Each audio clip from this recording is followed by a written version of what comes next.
I was waiting for the train when suddenly a man fell and rolled onto the tracks. But the others around only pulled out their phones to record.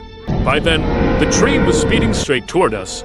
So I jumped off the platform and pulled him up with all my strength, finally getting him safely back on the platform. But I stayed behind and walked to the center of the tracks. People shouted at me to move, but I ignored them until I noticed a little boy staring at me. So I quickly climbed back up. My wife had just died of cancer and I had lost the will to live.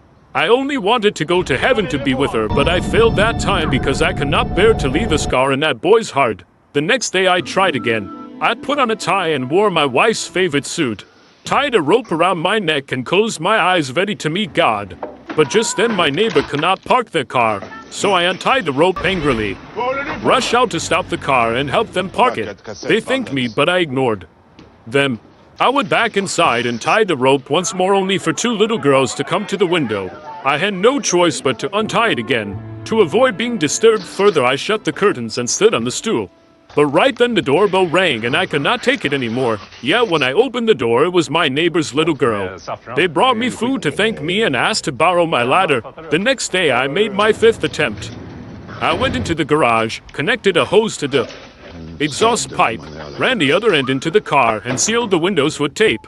I sat in the driver's seat waiting for the end, but when the car filled with fumes I was knocking outside again. I opened the garage door furious to find it was my neighbor's.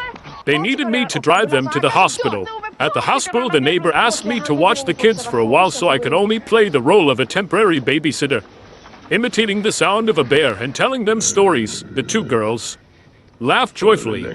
Before they went back home, the two girls hugged me and we became good friends.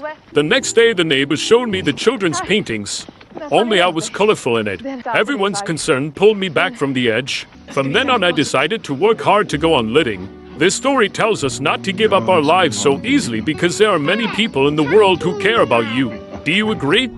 Please leave a comment.